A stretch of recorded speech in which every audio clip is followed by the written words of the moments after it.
Hey guys, this is Rainwolf, and we're back with Yashahime, and this is probably going to be another short one. Hey guys, Kirito Silverheart here. This is Asuna Silverheart. This is Lyria. So, into Yashahime episode 17 with some traps, some betrayal, and I want to punt every single one of them. Yeah, I completely feel you on that note. So, Jubei hands off the pearl to Riku, and he has this look on his face. Like, one eye is squinted down, one eyebrow up. It's like, I should put my plan into play now. Yeah, Riku's extra shady. He's super shady. He's always been shady, but yeah, he's next level shady. Then after he leaves Jubei's hut, he goes over to a cave and he acts like, "Ooh, it looks like I found him," and it's Colton. And he's forming a circle or a magic circle or a trigram, whatever we may want to call it. Yeah, I mean the overarching field design of it is rectangular. Yeah, but intricate layout of the inside is what was getting my attention. Well, he is a Chinese spell master in the proper terms for it, probably, or a Taoist. Yeah, I mean he's, lack of a better term, he's a sorcerer. You know, he kind of takes me back to the big bad from Big Trouble in Little China. If you want my honest opinion about it. So Riku brings up is like, "Oh, you need somebody to lure them into the trap." It's like, and he brings up Riku into play. It's like, "Nah, I'm not suited for this. Why not get Tatsuin?" Yeah, Todasu. Okay, so nice to see, the two perils possibly working together in this episode, even though we didn't really see a whole lot of kind of cohesion between the two of them. Yeah, he wasn't even really sure where he was at. He was like, I'm not really sure where he went.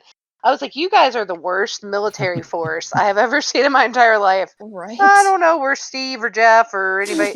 And I understand, like, they're kind of loners. They're not necessarily, the perils are kind of jerks. They do their own thing. Yeah. But also, I think, too, if you're gonna, I just feel like it's a military force, pretty much. You would at least know where the others are. And plus, like, Kirito said, you're a sorcerer. You should know where everyone is. Like, do some magic, figure out where your buddy's at, I mean, we've already seen him have that flame that he can monitor situations with. He can spy in on the princesses. He spied in on his, little minions that he sends out. It's like, why the hell can't he just use a location spell? Like, I completely forgot that he could do that until you just mentioned it. But yeah, you were right that he could do that. And he just totally epically failed at it. He was just like, I don't know where he went. There's probably something to it that we don't know.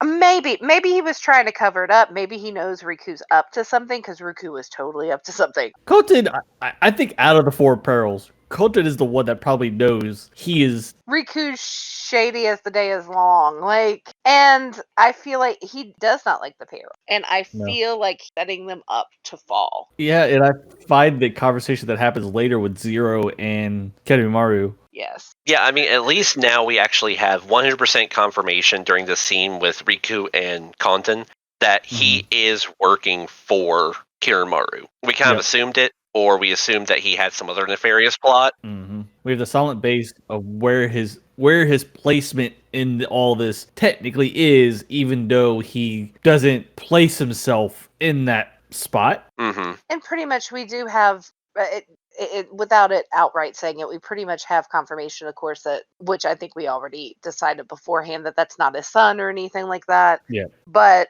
we have an idea of where he stands, like you said. Like, we know what's going on exactly here. Before we get too much more into that, let's go over to the little moment of Toa is talking to this villager. They were told this is the direction of Mount Ushiba. If that's how I pronounce it correctly. I don't remember. It did start with an M, so yes.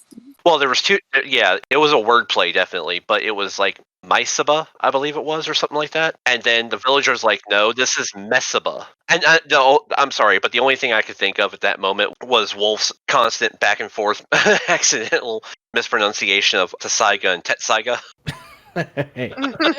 Love you, man, but... Yeah, true. It's just, and it was a wordplay, and then she gets the point of, oh, this is not where we're at. Then they're all annoyed. Satsuna doesn't care and walks away. Then we are brought over to Zero and Karimaru's, that conversation we were talking about earlier. and we find out he's actually his most trusted retainer. Yeah, so basically top minion, I guess, Yeah. aside Well, from the 4 peril. Who doesn't like the Technically, Pharaoh? would be if he's in that case a retainer, not a retainer's above a minion, so he's technically in a place pretty much in control besides vice control. Okay. That's the way I kind of see it because of the way his interaction was with Koten we saw in the beginning. He definitely Enrique doesn't like to get his hands dirty. Well, the thing is also, if he wasn't of some authority, Koten would have reacted to him differently. Yes, much differently. Like, do it your damn self. Or get the f out of here. Yeah, who you Yeah. think you are? So yeah, I would kind of place him kind of as his second, or maybe not exactly his second, but somewhere that he trusts more than anyone else, pretty much in this case. Yeah, not necessarily his number 1 or his number 2, but more or less his right-hand man. And Zero does not like him, with probably good reason. Oh yeah, because she doesn't say it outright, but you can tell she has some sus. She says something about him. Oh, I can't remember. I cannot recall if she From what I caught, it was mostly just a insolent. kind of, yeah, she's just basically like, oh, you're just going to leave it in his hands? Like, Yeah. this slack SOB? And such an entitled person, and then walks away. Mm-hmm. She doesn't like him. No, not at Yeah, all. well, So we come back to Jubei's hut. Maraha's cleaning again. poor Moraha. You had one episode to be Billy Badass, and Now then you're back you're you're claiming. You're the Being queen. Yeah. made. you're back to Cinderella. Yeah, unfortunately. Then Riku shows up. They're like, "Why do you need to be here? Just go away." And then he's pretty much playing them. It's like, "Oh, my dear bounty hunter, me." Yeah, Moro's Mhm. like, who are you talking to? He brings up the money that he left for the to kill the perils. He's like, "Oh yeah, if it were up to me, I would have gone and slayed them already, but I can't find them." Then he brings up, I was like, "Oh yeah, I have some ideas." I was like, "Oh, I got some information. Let's go find the other two. They're probably in the village." Yeah, I'm sure you do, a-hole. I'm sure you do. Mhm. Some inside information. They talk with Toa, and then love this moment of them at the sacred tree. Oh The my god. violin music is. Oh, Yeah. I Her playing the yeah. violin, it's Mhm. just, it's so gorgeous. And I can imagine being in that type of scenery with her playing like that, then having Kalala right there just petting, falling asleep. And there goes Takachiko. Takachio, poor, I laugh at this. It's like, I know Susuna's become her own person, but she just like, I don't care. I'm just going to keep on playing. I'm going to ignore you people. Right. mm-hmm. She's fantastic. They're just having this conversation. And they she's bring it up, just- they're trying to find the dream butterfly, and she really doesn't care. Yeah, she doesn't. She really Sasuna could care less Mhm. about Yeah, that I mean, dream she's butterfly. totally in her own little world, especially when she's playing. Like, I think it's almost therapeutic for her.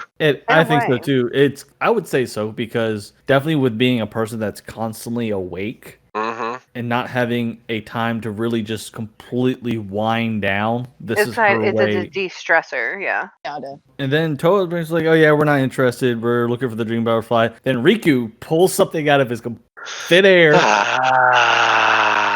It's like, "Oh yeah, I got some Okay. information on the dream butterfly too. Just follow me."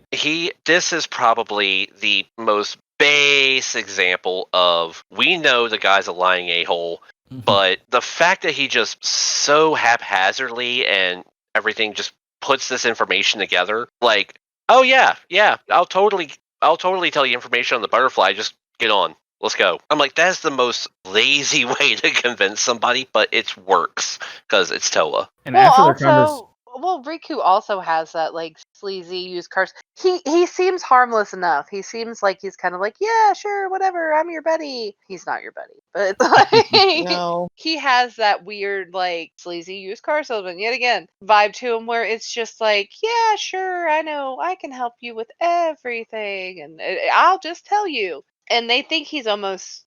I really feel like Toa thinks he's on the level, like with her. Like he's just about as naive and just about as careless and open to give information. Yeah. He's not. Yeah, I mean, he hasn't presented the three of them with a reason to not trust him yet. Mm. So Very I'm true. curious to see if this does. I have a feeling this is going to kind of bring that into play. Mm. But it's also so that going through, they're flying. Takeju's like, and then Maraha's like, "Hurry up!" And it's like, I haven't flown with this many people before. It's only one extra person. Takachiko, suck it up.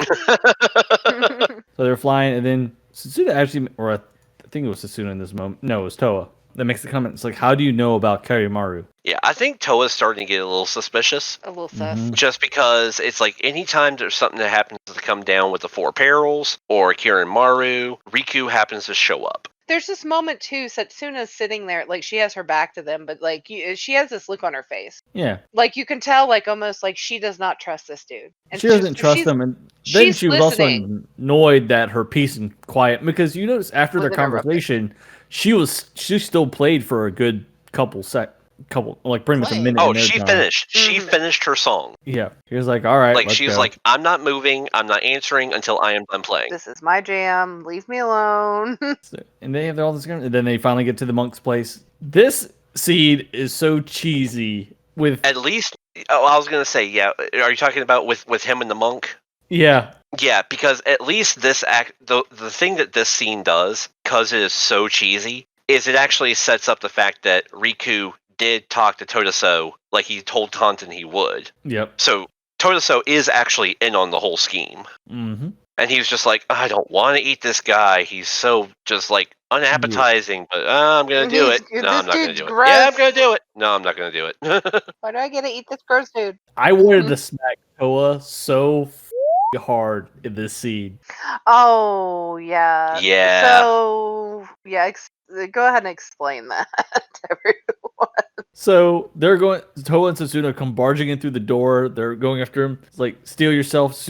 She's going flipping out about the monk. Then Maraha shows up behind him. Then Toa makes this expression. Pretty much gives Moha completely away. Yeah, pretty much. I mean, it Mhm. was like Satsuna and her are fighting. They're arguing about it, and it was the normal fighting. And Satsuna was like, "I'll cut you. Like, I don't care if you're holding him or not." And of course, Yeah. Toa's all upset and like, "No, we can't hurt an innocent monk. He's a hostage." And Satsuna's just like, "Oh my god, play along." Like, That kid, you. yeah, and then that's when Toa notices that Moroha's back there. And then she just gives like this head nod type acknowledgement.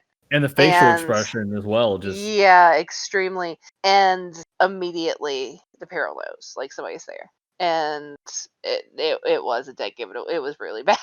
Like, I was like, Toa, I thought we were past this. no, we're not. She's still got some discipline to learn. Definitely. So he starts flying away. Maraha yells to Takachiko, "Come on, let's go!" Calling him as pretty much, "Come here, Steed. We need you."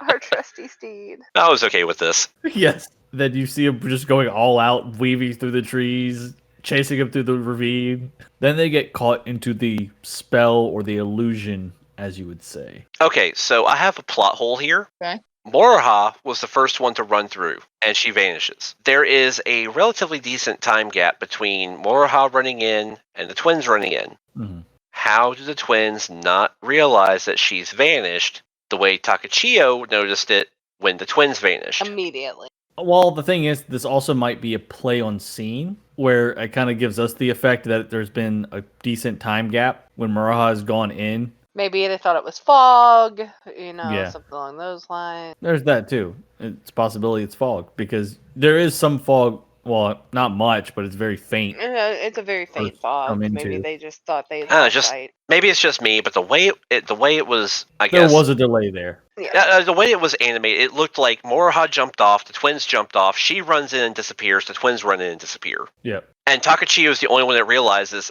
they're all invisible now. We can't see Jack. There's that, but also Takachiyo always stays behind. It's like once they're off him, he's like, "Nope, I'm done. This is my destination." True. Thing with Toa is Toa does have her one-track mind when it comes to Satsuna, so that would be my excuse for her. She just focuses on her sister, and that's about it. Okay.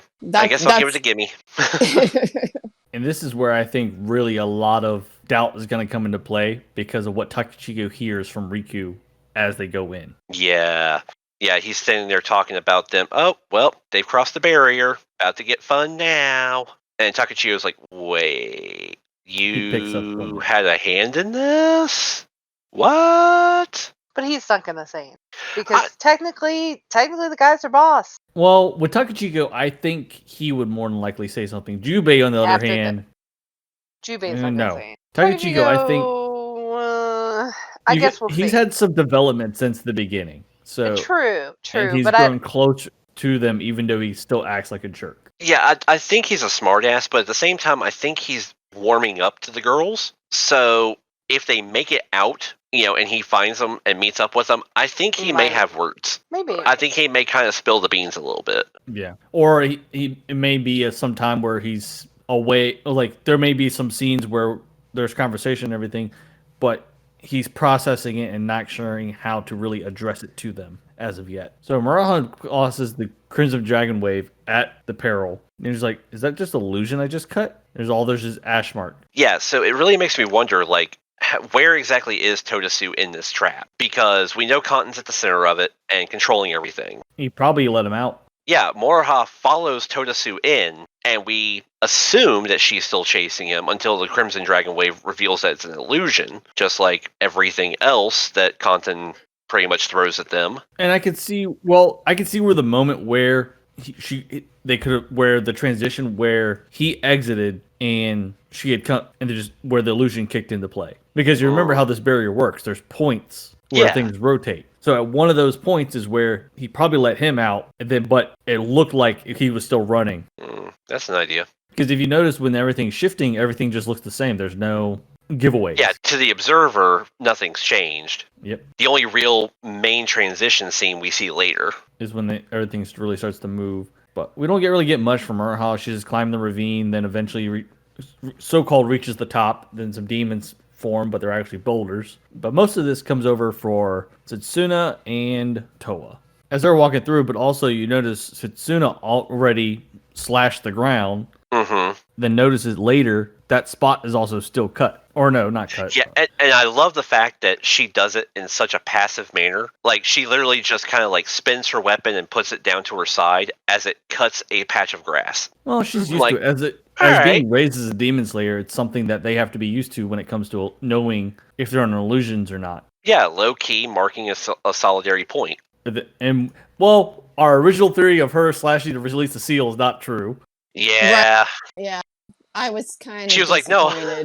She was like, no, I wanted you to stab me. That way, if it was an illusion, I might wake up. Yeah. I'm like, okay. So I can kind of see that working. Not as entertaining as we were hoping. Well, for most illusions, if they're not, and even in most series and anything like that, when it comes to most illusions, harming yourself would actually knock you out of the illusion because it would the pain would jar your memory. But this is it's an illusion / something else. So in this case, that wouldn't work. It almost feels like a dimensional pocket. That's the best way to sum it up. A Mobius strip. I really thought when they were going toward the tree until they realized they weren't getting any closer to the tree. I really thought that it was going to have some symbolism, or there was going to be some seated thing about their past, or they were going to see something. It was kind of a letdown that it wasn't, I'll be honest. But we also come across something very old that we haven't seen in a while. We also saw Shishamaru would do all the time. Yes. Is sense out the rift or the contact of demon energy. Actually, Inuyasha would do it from time to time as well, now that I think about it.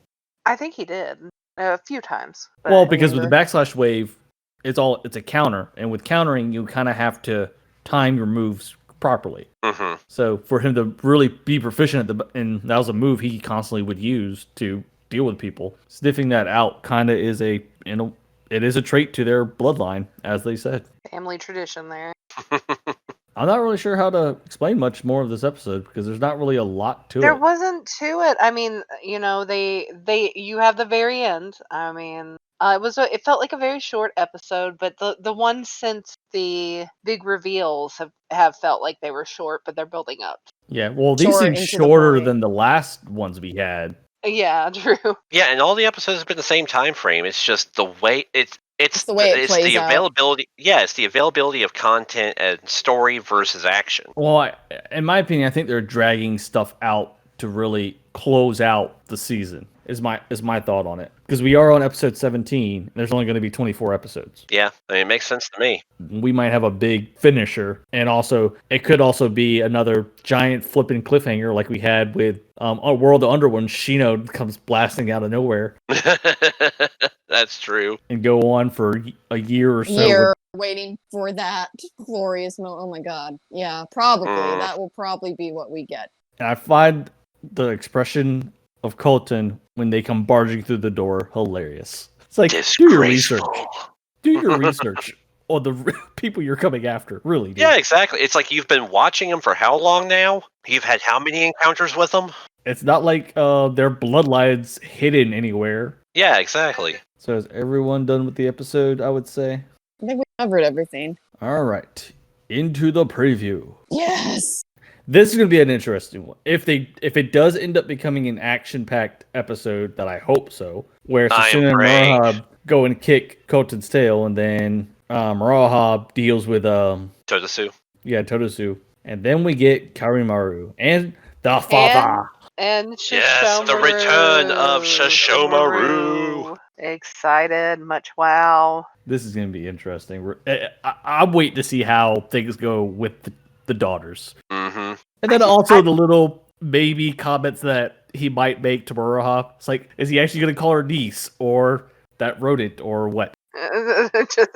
Whatever If term she of- actually gets to meet him in this episode, I am really curious to see what these interactions are going to be myself.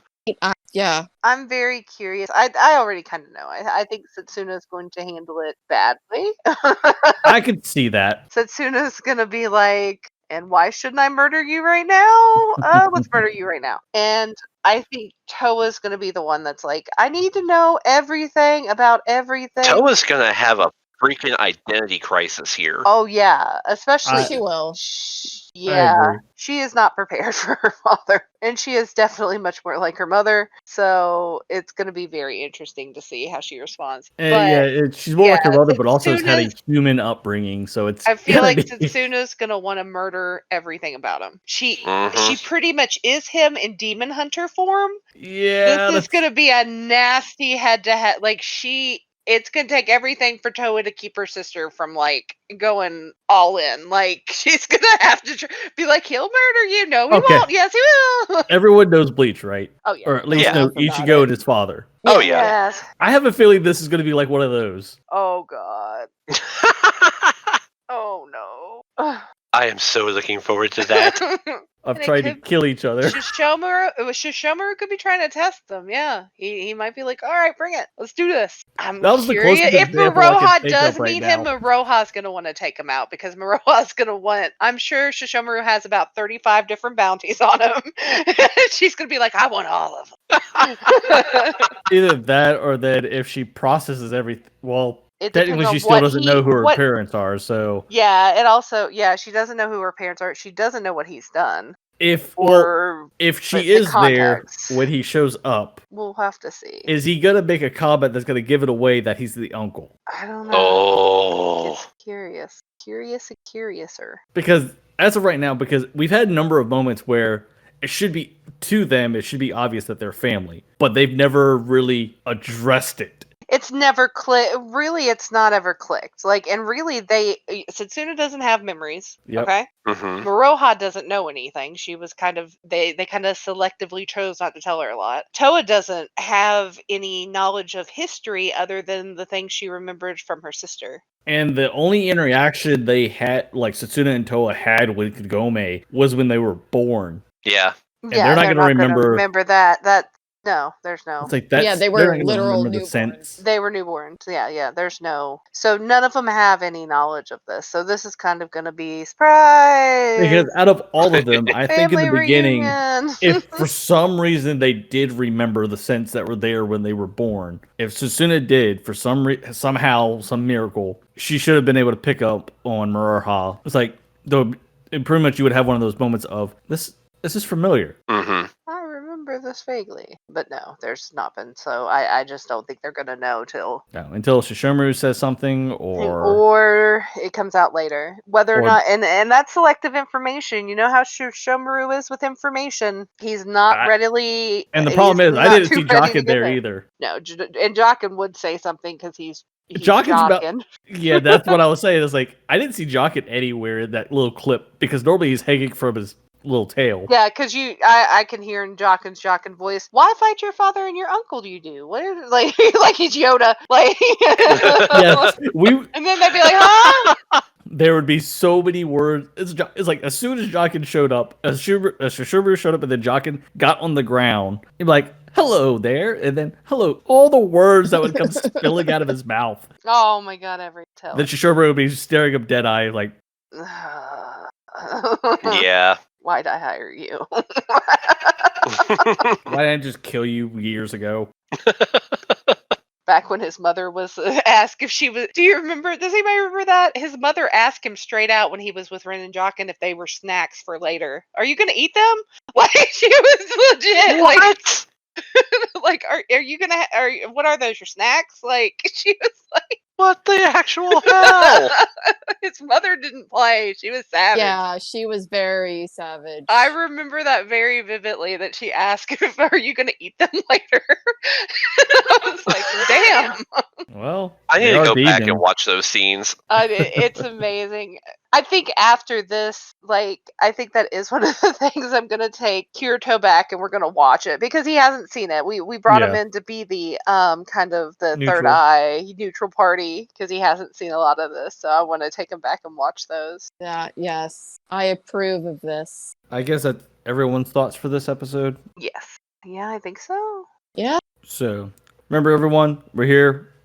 We'll be back next week at 9:30 p.m. Eastern Standard Time. We are hopefully to keep going. Also, out of this spring lineup, spring lineup. Give us some of your suggestions of what we should cover next, because by the end of February, this series actually should be over, if I remember correctly. If you have any That options, sounds about right. The season, yeah. So- Hopefully not the series, the season. But yeah. well, yeah, the season will be over. So send us your options on what's coming up in the spring lineup that we should cover. That you guys would like, yeah. So this is Rain Wolf. This is Kirito Silverheart. This is Asuna Silverheart. Think. Did it! It's Lyria! And until next time, Bye. Bye. like I was waiting for you. I'm still. I love that this is Lyria is still a thing.